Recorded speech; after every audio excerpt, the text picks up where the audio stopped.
안녕하세요. 저는 40대 평범한 여성입니다. 제 사연을 들려드리기에 앞서 저를 간략하게 소개를 하려 하는데 저를 어떻게 소개할까 싶어서 한참을 망설이다 겨우 저 한 줄을 적어봤어요.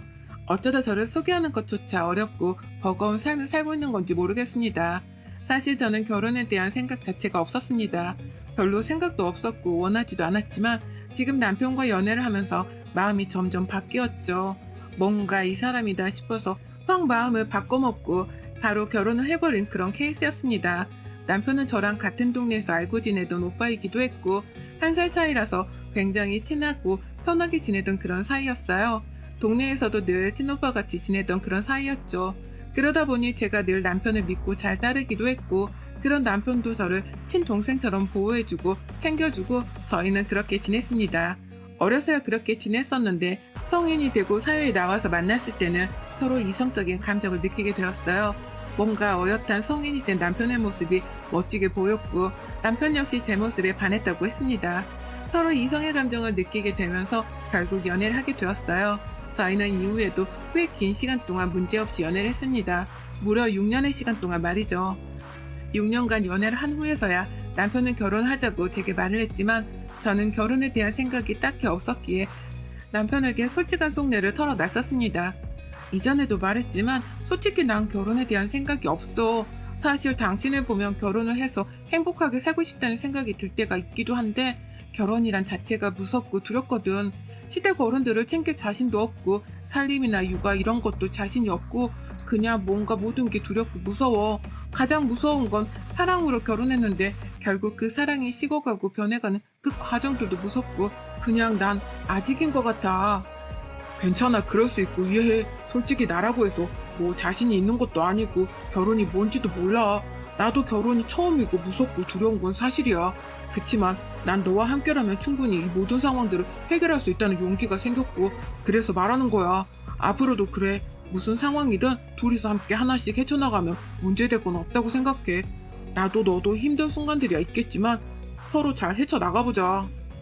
남편은 용기가 없고 결혼에 대한 두려움이 있는 제게 이렇게 큰 용기를 심어줬습니다. 저 말을 듣는 순간 뭔가 결혼이란 것을 할 수 있겠다는 큰 힘이 생겼고 저는 바로 결혼을 결심하게 되었어요. 솔직히 6년이란 긴 시간을 만나면서 남편과 별다른 문제가 정말 없었습니다. 그런 부분에 있어서 이 사람을 신뢰했던 부분들도 분명 있었기에 전 그토록 자신이 없던 결혼이지만 남편을 믿고 결혼을 선택하게 되었습니다. 그렇지만 저희 부부의 결혼 생활은 순탄하지 않았고 그 이유는 바로 시댁 식구들 때문이었어요. 남편에게는 저보다 한 살 아래인 여동생이 있었습니다. 그런데 철딱서니가 없어도 어찌나 없는지 연구 대상이었어요. 시누이는 저희가 결혼하기 전에 앞서서 속도 위반으로 결혼을 했었죠. 그치만 이때 땡전 한 푼도 없이 덜컥 애부터 가져서 결혼을 한 거였고 결국 시댁에서 금전적인 지원을 해줬다고 합니다. 이후 현재 신우는 아이를 키우고 있기에 남편이 혼자 돈을 벌고 있는 상황이지만 보리가 그렇게 좋지가 않다고 해요. 보리가 여유롭다고 해도 결국 외벌이라 아껴야 할 판국에 여유도 없는 외벌이인데 신우는 사치스러운 생활을 했습니다. 원래도 명품을 좋아라 했고 쇼핑을 즐겨했던 신우였어요. 그런데 결혼하고 육아에 전념하면서 스트레스가 많이 쌓였던 거죠. 그렇다 보니 풀 수 있는 건 쇼핑뿐이라는 핑계로 남편 신용카드를 이용해서 쓰지도 못하고 입지도 못할 거면서 방구석에서 그렇게 명품을 사고 쇼핑을 했습니다. 심지어는 씀씀이도 큰 편이라서 뭐 하나를 사더라도 통 크게 사는 편이었어요. 또 명품관을 제 집 드나들듯 다녔고 거의 사치 부리는 건 제가 아는 사람들 중 최고 수준이었습니다. 본인 남편의 카드로 그렇게 긁고 다니다가 한도가 막히거나 하면 시모 카드로도 긁으면서 육아 스트레스를 풀었어요. 한 번은 시모랑 같이 있는데 계속 띠링띠링 하면서 문자가 울렸고 신우가 또 뭘 샀구나 라면서 혼잣말을 하는 걸 들어서 뭐냐고 물어보니 명품백을 샀다는 겁니다. 그래서 제가 물어봤죠. 아가씨 집에서 얘만 키우는데 하루가 멀다고 명품 가방을 살 이유가 있어요? 그런 말 말아라. 애미 네가 몰라서 하는 소리지? 동이 걔가 애 낳고 육아 스트레스 받아서 그런 거야. 네가 애가 없으니까 알 길이 있겠냐마는 어디 가서 그렇게 입방정 함부로 떨지 말어. 욕먹는다. 어머님 육아 스트레스를 받는다고 해도 분수껏 살아야죠. 아가씨 지금 제가 아는 것만 해도 명품백을 한 달에 몇 개를 사던데요. 말릴 건 말리세요. 어머님도 여유 없으셔서 저희한테 돈도 빌려달라고 하셨잖아요. 그래서 하는 소리예요. 정작 카드값 갚으실 돈 없으셔서 허덕이시면서 아가씨는 저렇게 사치 부리는 게 말이나 됩니까? 지가 오죽 답답하면 저러겠니? 냅둬라 그냥. 말해봤자 시모는 말이 통하지 않았습니다. 오로지 본인 딸내미가 스트레스 받아서 그런 거니 냅두라는 거죠. 솔직히 저도 상관하고 싶지 않았어요. 그치만 신우가 저렇게 사치를 부리면서 시모가 돈이 쪼달리고 결국 저희에게 자꾸만 손을 벌리니까 그게 싫어서 참견을 안 할래야 안 할 수 없는 상황이었습니다. 솔직히 까놓고 말해서 어린 나이도 아니고 30대의 나이에 애를 키우는 엄마가 어떻게 아직도 본인 친정엄마 카드로 먹고 살고 거기다가 사치폰까지 친정엄마 카드로 그렇게 쓰는 건지 이해가 되지 않았어요. 막말로 시모가 여유가 있으시면 이해라도 됩니다. 그치만 시모도 여유가 없고 그걸 뻔히 알면서 저러니까 이해할 수 없었죠. 본인이 만약 이렇게 저렇게 살아보려고 발버둥을 쳐봤지만 생활이 너무 어렵고 방법이 없어서 도움을 받는 거라면야 누가 뭐라고 하겠어요? 그치만 그런 것도 아니었고 그냥 신우가 너무 한심해서 대꾸하고 싶지도 않았습니다. 그래서 거리를 두고 지냈어요. 친하게 지내고 싶지도 않았기에 최소한의 접촉과 대화만 했고 불필요한 접촉과 대화는 일절하지 않았습니다. 약간 말투나 행동 자체도 사람을 약올리며 열받게 하는 그런 뉘앙스를 풍기기 때문에 너무 열받았거든요.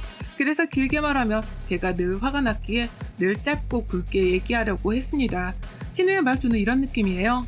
에? 새언니 이거 뭐야? 어디 거예요? 이거 봐? 아 그냥 시장에서 산 거예요? 아니 새언니는 돈도 잘 벌면서 대체 왜 이런 시장 바닥에서 산 것 같은 가방을 들고 다니지? 언니는 돈 벌어서 어디다 써요? 다 알아서 써요. 새언니 아끼다 똥 되는 거 모르나 봐요? 아니 그렇게 짠순이로 살면 너무 힘들겠어. 세상에 이쁜 명품이 얼마나 많은데 그리고 오늘 죽을지 내일 죽을지도 모르는데 맨날 왜 그렇게 궁상맞게 산대? 난 진짜 언니처럼은 못 살아. 그리고 남자들도 언니처럼 돈 아끼는 여자는 궁상 딴다고 싫어하니까 이혼당하기 싫어 좀 팍팍 써요. 반대로 사치 부리는 된장녀도 싫어하니 아가씨도 조심해요. 뭐라고요? 된장녀요? 미친 거 아니야? 네. 충고를 해줘도 못 알아듣는 거 봐. 완전 꽉 막힌 꼰대야 뭐야.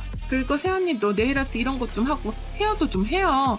여자가 솔직히 예쁘게 꾸미고 좀 그래야지 맨날 무슨 쌩얼로 그렇게 밋밋하게 다니면 우리 오빠가 언니를 여자로 느끼긴 하겠어요? 어디 그래서 잠자리는 하고 애는 생기겠어요? 진짜로 나 같으면 하기 싫을 듯. 아가씨 더 할 말 있어요? 아참 오빠한테 고맙다고도 전해줘요. 이번에 오빠가 2천만 원 준 덕분에 급한 불 잘 껐다고 전해줄래요?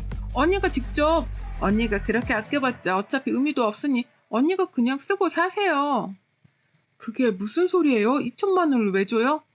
이번 달에 쇼핑 좀 오버했더니 카드값 완전 난리 나서 오빠한테 달라 했죠. 근데 달라는 김에 아예 여윳돈도 좀 달라니까 주던데요. 신우는 꼭 이렇게 사람을 슬슬 약올리듯 말을 했습니다. 안 그래도 대화하는 내내 짜증이 나 있었는데 마지막 2천만 원의 뚜껑이 확 열렸어요. 이때가 시댁에 있는 상황이라서 큰 소리를 낼 수 없었기에 우선은 꾹 참고 집에 가서 남편에게 물어보려고 참았습니다. 그런데 시댁에 있는 내내 신우는 일부러 저러는 건지 눈치도 없이 저를 자꾸 살살 긁었고 시모도 거들었어요. 엄마 나 궁금한 거 있는데 혹시 엄마는 내가 새언니처럼 막 찌질하고 궁상맞게 그렇게 살면 좋겠어? 엄마는 그런 거 정말 딱 싫어. 돈도 쓸 줄 아는 사람이 벌 줄도 아는 거야. 죽을 때 싸들고 갈 것도 아니고 내내 그렇게 치고 있는 게 답이 아니라고. 그리고 통이 너는 애초에 엄마가 언제 돈 모으라고 압박한 적 있냐? 늘 너 하고 싶은 거 하고 살으라고 했지 안 그래? 새언니가 말한 대로 사치 버리는 된장녀가 되려면 우리 엄마 가정교육을 욕하는 꼴인데 어떻게 아직도 그렇게 생각하는 건 아니죠? 뭐? 사치 부리는 된장녀? 누가 너한테 그딴 소리를 했어? 아, 새언니가 아까 나한테 그러더라고. 사치 부리는 된장녀라고. 진짜 깜짝 놀랐잖아? 애미나 통이한테 정말 그렇게 말했어? 사치 부리는 된장녀라니 미친 거 아니냐? 이게 진짜 이뻐해줄래 이뻐해줄 수 없게 만드네. 네가 뭔데 남의 집 귀한 딸내미한테 된장이네 뭐네 하고 있어? 내 새끼 내가 돈 쓰라고 카드 치워주는 건데 네가 뭔데 난리야 어? 그래 너 지금 보니까 내가 니들한테 카드값 갚으려고 돈 좀 빌렸다고 이러나 본데 더럽고 치사하게. 하루빨리 갚을 테니까 딱 기다려라. 아주 콩팥을 떼서라도 갚을 테니까. 어머님, 앞뒤 상황을 쏙 빼고 아가씨 말만 듣고 지금 너무 일방적으로 저한테 뭐라고 하시는 거 아닌가요? 아무 말도 안 했는데 제가 혼자 저렇게 말을 했겠어요? 저야말로 서운하네요. 신우는 진짜 여우 중에서도 상여우였고 덕분에 시모에게 면전에 대고 욕을 아주 먹었습니다. 너무 열받았어요. 제가 저 때 진짜 어이도 없고 열도 받았지만 무엇보다 신우랑 두 번 다시 긴 말을 섞나보자 이를 악물었습니다. 그리고 집에 돌아와서 시댁에서 어떻게 겨우 먹었던 과일 그 몇 조각을 다 토해버렸어요. 그리고 남편과 대화를 했습니다. 당신 나한테 숨기는 거 있지? 말할 기회를 줄 테니까 그냥 자초지종을 나한테 설명을 해줘. 내가 당신한테 숨기는 게 어디냐? 돈 얘기고 숨기는 거 있잖아. 말해줘. 없다고. 기회를 줘도 못 받아먹니 당신은? 아가씨한테 2천만 원 왜 해줬어? 우리는 뭐 얼마나 여유가 있다고. 당신 와이프는 명품백이라고는 고작 한두 개뿐인데 당신 동생 미쳐서 매일같이 사치부리나 지는 카드비스 왜 갚아주고 거기에 여윳돈까지 쥐어줘? 미쳤니 정말? 아니 너무 힘들다고 하길래 보내준 거야. 그 돈도 돈인데 지 남편이 버는 돈이 너무 적다고 생활이 어렵다고 죽는 소리 하길래 그랬지. 남편이 외벌이에 애까지 키우는 상황인데 그렇게 죽는 소리 할 정도로 힘들면 본인이 사치품을 그만 사고 정신 차려야지. 동생이 그걸 못하고 정신 못 차리면 오빠인 당신은 돈을 쥐어줄 게 아니라 정신 차리게 도와줘야지. 순서가 그게 맞지 않나? 그리고 우리 이제 부부인데 이런 일은 나랑 미리 상의를 하고 같이 결정했어야지. 그래 정말 미안해. 앞으로는 독단적으로 결정하고 행동하지 않을게. 생각이 짧았어. 특히 아가씨한테는 더 이상 돈 해주지 마. 죽는 소리를 하든 죽는다 하든 절대로 해주지 마. 결국 다 사치품이잖아. 남편에게는 신신당부를 했습니다. 두 번 다시 돈을 보내주지 말라고 말이죠. 그래도 불안했지만 우선은 그렇게 해뒀어요. 조금 대화하다 화가 났던 건 남편이 본인이 모은 돈에서 준 건데 어떠냐는 식으로 초반에 말을 해서 화가 났습니다. 이후에도 이게 반복이 될까 싶어서 진짜 초장에 잡자는 마인드로 정말 세게 나갔고 세게 말을 했어요.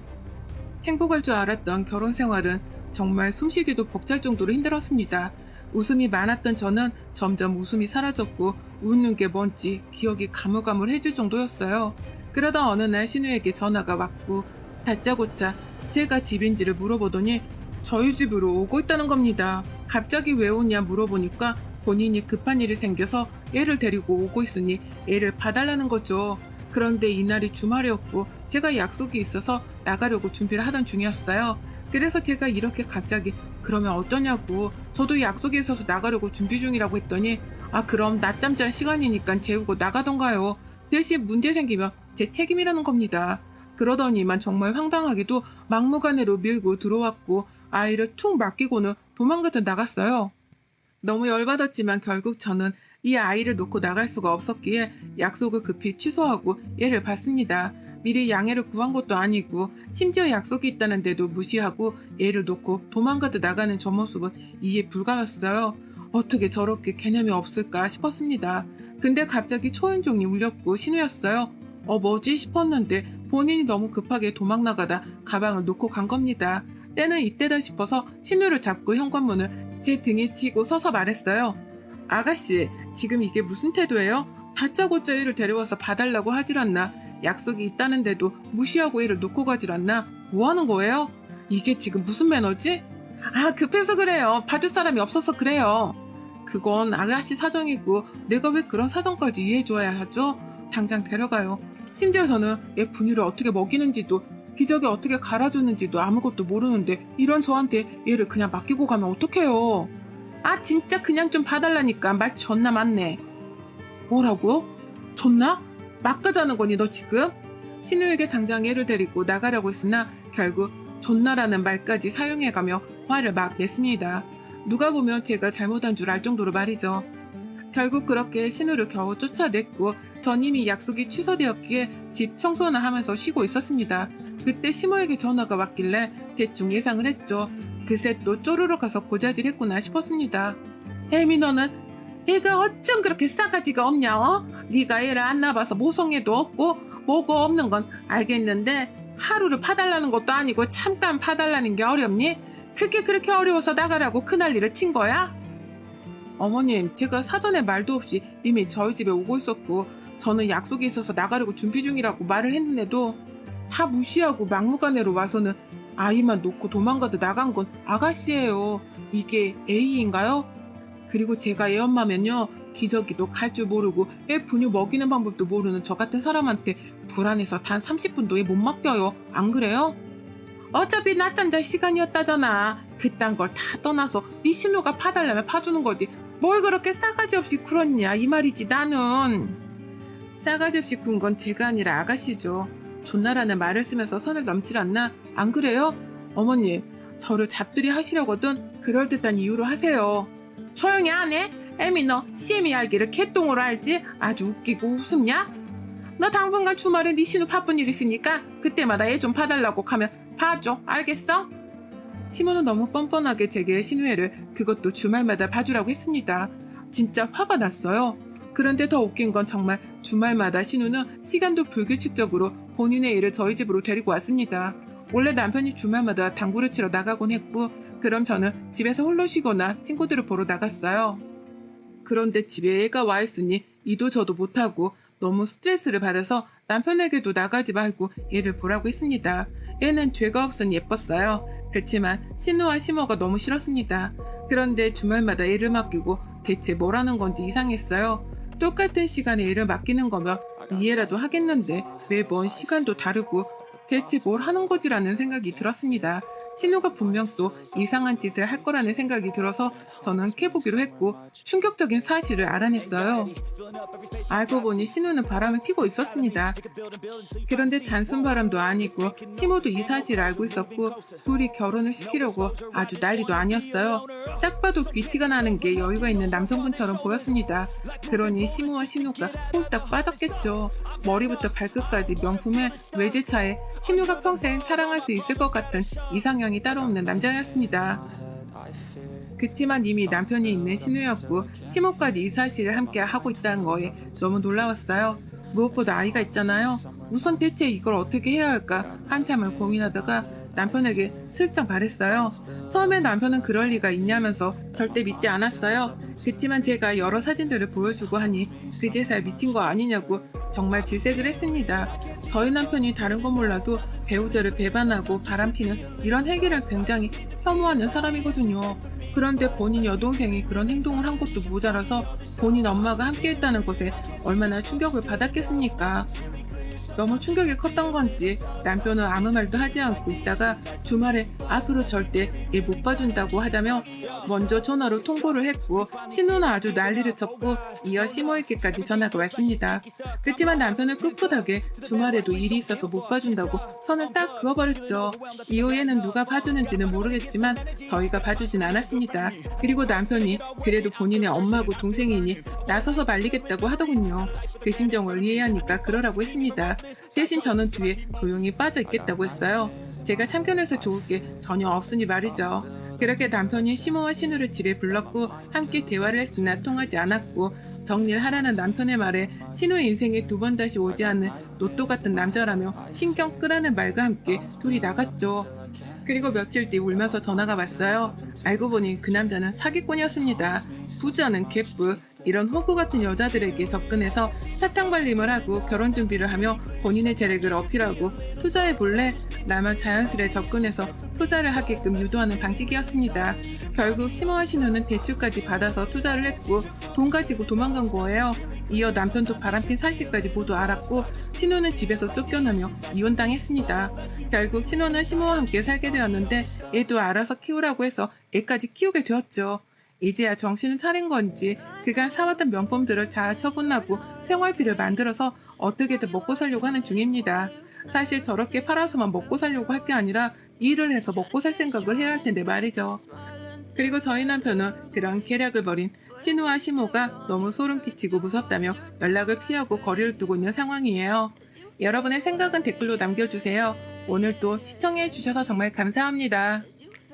오늘도 즐거운 하루 되세요.